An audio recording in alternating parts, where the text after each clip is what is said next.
BRS నాయకురాలు సత్య ఉన్నారు మనతో. ఏం జరుగుతుంది? కేసీఆర్కి 3 గంటలకు విచారణకు పిలిచిన సిట్ అధికారులు. ఏం జరుగుతుంది తెలంగాణ? ఏం జరగదు. కేసీఆర్ గారికి ఫోన్ ట్యాపింగ్కి అసలు సంబంధం లేదు. రాష్ట్రాలలో ఫోన్ ట్యాపింగ్ ఎవరు చేస్తారు? నిఘా సంస్థలు చేస్తారు. ఎందుకు చేస్తారు ఆ నిఘా సంస్థలు అని అంటే, రాష్ట్రంలో ఏదైనా శాంతి భద్రతలు సరిగ్గా ఉన్నాయా లేవా, ఎవరైనా దోపిడీ జరుగుతుందా, లేకపోతే అన్యాయం జరుగుతుందా, లేకపోతే అభద్రతకు సంబంధించిన ఏమైనా జరుగుతున్నాయా, రౌడీ షీటర్లు ఏమైనా చేస్తున్నారా, లేకపోతే తీవ్రవాదులు వచ్చారా, రకరకాల అంశాల మీద ఫోన్ ట్యాపింగ్ అనేది జరుగుతుంది. అది ప్రభుత్వానికి సంబంధం లేని అంశము. దానికి ఒక వ్యవస్థ ఉంటుంది. ఆ వ్యవస్థ ఆ పని ఏం చేయాలో అది చేసుకుంటూ పోతుంది. కానీ ఇక్కడ జరుగుతున్నది ఏంటంటే, ఓటుకు నోటు కేసులో నేను దొరికిపోయిన కాబట్టి ఫోన్ ట్యాప్ ద్వారానే నన్ను పట్టుకున్నారనే ఒక అపోహతోటి, అనుమానంతో కేసీఆర్ గారి మీద ఒక కక్ష సాధింపు చర్యగా రేవంత్ రెడ్డి బయలుదేరిండు. రేవంత్ రెడ్డి, నేను నీకు ఒకటే చెప్పదలుచుకున్నా, మీరు ఇందులో అబాసు పాలవుతారు. ఇప్పటికే అబాసు పాలయ్యారు. 10 ఏళ్ల తెలంగాణలో ఎంత అభివృద్ధి చెందిందనేది ఇవాళ కేంద్ర ప్రభుత్వం చేసినటువంటి ఆర్థిక సర్వేలో బయటపడింది. నువ్వేంది మాట్లాడేది? ఈవెన్ బీజేపీ రాష్ట్రాలు కూడా వాళ్ళ రాష్ట్రాలలో చేయలేని అభివృద్ధి ఇవాళ తెలంగాణలో జరిగింది అని చెప్పేసి ఒప్పుకున్నారు. 60 ఏళ్లలో దాదాపు 50 ఏళ్ళు ఇదే కాంగ్రెస్ ప్రభుత్వం ఈ తెలంగాణను పరిపాలించింది. ఆ 50 ఏళ్లలో ఏం చేసింది తెలంగాణకి అని అంటే, ఏం చేయలేదు, జీరోనే. మొత్తం చేసిందంతా కూడా 10 ఏళ్లలో కేసీఆర్ గారు చేసిన అభివృద్ధి ఏదైతే ఉందో అదే ఉంది అని చెప్పేసి ఇవాళ కేంద్ర సర్వేని బయట పెట్టినాక ఇంకా నువ్వేం మాట్లాడితే ఏం ఉపయోగము? కుక్కలు మరిగినంత మాత్రంలో ఏనుగు భయపడాల్సిన అవసరం లేదు. ఇక్కడ కేసీఆర్ గారు చాలా నిజాయితీపరుడు. జరిగిన ఫోన్ ట్యాపింగ్ వ్యవహారానికి సంబంధించి ఎక్కడ కూడా ఏ ఆధారాలు లేవన్న విషయం స్పష్టము. ఈవెన్ నువ్వు ఇవాళ ముఖ్యమంత్రిగా ఉన్నావు, నీకు సంబంధించినటువంటి అంశాలు, అవును ఫోన్ ట్యాపింగ్ జరగడం సహజమే అని చెప్పేసి నువ్వు అనేక సందర్భాల్లో చెప్పడం జరిగింది. మరి ఏం మాట్లాడుతున్నావు? ఏంటి ద్వంద్వ వైఖరి? అంటే నీకు ఏది దోస్తే అది మాట్లాడతావా? ఏం లేదు. ఇవాళ చాలా సింపుల్. మున్సిపల్ ఎన్నికలు ముందుకొచ్చాయి. మున్సిపల్ ఎన్నికల సందర్భంలో పనిచేయాల్సినటువంటి బీఆర్ఎస్ క్యాడర్ని కావచ్చు, నాయకత్వాన్ని కావచ్చు, ఇబ్బందుల పాలు గురి చేయాలని చెప్పేసి ఒక పథకం ప్రకారం ఇది చేశారు. తప్పితే ఇందులో న్యాయము లేదు, అన్యాయం అసలే జరగలేదు. ప్రజలకి చేసిందంతా కూడా అభివృద్ధే. 10 ఏళ్ల తెలంగాణలో కేసీఆర్ గారు అభివృద్ధికి ఒక నిదర్శనం అని చెప్పేసి వాళ్ళ కేంద్ర ఆర్థిక సర్వే చెప్పినాక ఎన్ని మాట్లాడితే ఎన్ని చేస్తే ఏం ఉపయోగం అని చెప్పేసి స్పష్టంగా చెప్పదలుచుకున్నాం. కేసీఆర్ గారికి దాదాపు చేతికి కూడా ఇవ్వలేదు నోటీసులు, డైరెక్ట్ గోడ కంటిచ్చారు. ఎలా చూడాలి? ఇది చాలా చాలా దుర్మార్గం. అంటే ఒక రాజ్యాంగ విలువలని కూడా ఇవాళ తుంగలో దొక్కినటువంటి అంశం. గోడకిస్తారా నోటీసు?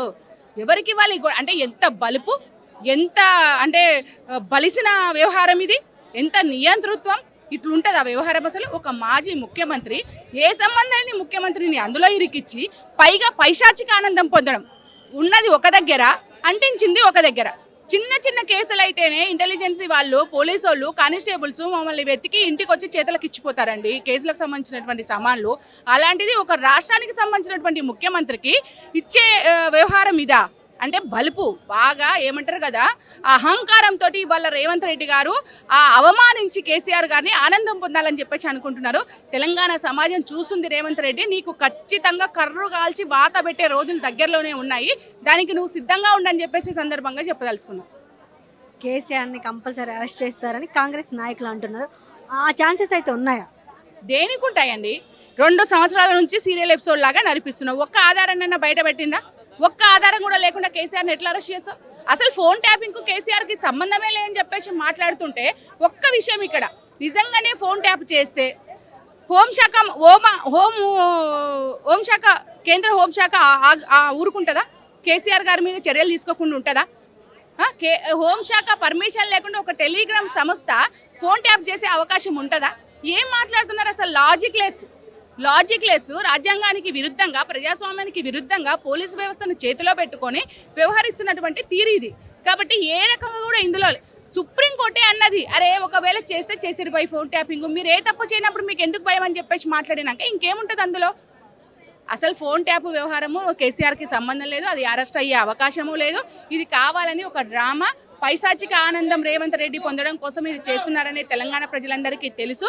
ఆంధ్రాలో ఆయన గురువు ఎవరైతే ఉన్నారో చంద్రబాబును మెప్పించడం కోసము ఇక్కడ టీడీపీకి భూస్థాపితం చేసింది కేసీఆర్ గారు కాబట్టే ఆ కేసీఆర్ గారి మీద కక్ష సాధింపు చర్యలు కానీ ఆ గురువును ఏదన్నా సంతోషపెట్టడం కోసం చేస్తుండొచ్చు. తప్పితే ఇది తెలంగాణ సమాజానికి కానీ, తెలంగాణ అభివృద్ధికి కానీ, 10 ఏళ్ల తెలంగాణ అభివృద్ధిలో సాధించినటువంటి ప్రగతికి కానీ ఎలాంటి ఉపయోగం లేదనేది అయితే నేను స్పష్టం చేయాల్సింది. ఈరోజు కేసీఆర్ గారి సిట్ విచారణ సందర్భంగా బీఆర్ఎస్ కార్యకర్తలకు పిలుపునివ్వడం జరిగింది, నిరసనలు ఇవ్వమని. అయితే మరి కాంగ్రెస్ వాళ్ళు ఏమైనా కేసీఆర్ దేవుడా ఎందుకు ఇట్లా చేస్తున్నారంటారు? మాకు దేవుడే, మాకే కాదు తెలంగాణ ప్రజలందరికీ ఇది కేసీఆర్ దేవుడే. ఎందుకంటే 60 ఏళ్ళు ఈ తెలంగాణను పీల్చి పిప్పి చేసిర్రు. నువ్వు నీ గురువు అదేవిధంగా కాంగ్రెస్ పార్టీ పరిపాలనలో ఉండి మాకు నీళ్ళు అందియలేదు, అదేవిధంగా భూములు బీడుపడ్డాయి, వలసలు జిల్లాలుగా ఉన్నటువంటి జిల్లాలు ఉన్నాయి. తెలంగాణ అంతా కూడా అగమ్య గోచరంలో ఉన్నప్పుడు కేసీఆర్ గారు వచ్చి తెలంగాణని తెచ్చి నిలబెట్టి అభివృద్ధి పదంలో నడిపించిన తెలంగాణ ఈరోజు ఖచ్చితంగా కేసీఆర్ అందరికీ దేవుడే, తెలంగాణ ప్రజలందరికీ దేవుడే. ఎవరైనా సరే ఆకలితో ఉన్న వాళ్ళు అంటే పిడికడ అన్నం పెడితే కడుపు నింపుకున్న తర్వాత దేవుడు అంటారా అనరా? అదే కేసీఆర్ గారు చేశారు తెలంగాణకి. కాబట్టి దేవుడే మాకు ఒక ఉద్యమ నాయకుడు, ఒక యోధుడు, తెలంగాణను సాధించిన వాడు, సాధించిన తర్వాత అభివృద్ధి చేసిన వాడు. కాబట్టి తెలంగాణ ప్రజలందరికీ ఆయన గుండెల్లో స్థానం ఉంది. దాన్ని చెరపడం కోసము నువ్వు ప్రతిజ్ఞ చేసినావు, ఆ ప్రతిజ్ఞను నెరవేర్చుకోవడం కోసం ఇవన్నీ చేసి పైశాచిక ఆనందం పొందుతున్నావు. దానివల్ల ఎలాంటి ఉపయోగం ఉండదు. ఏదో ఒక రోజు నీకు ఖచ్చితంగా నేను అంటున్నా కదా, తెలంగాణ ప్రజలు కర్ర కాల్చి వాత పెడతారని, ఆ వాత ఖచ్చితంగా నీకు జీవితంలో గుర్తుండిపోతుంది.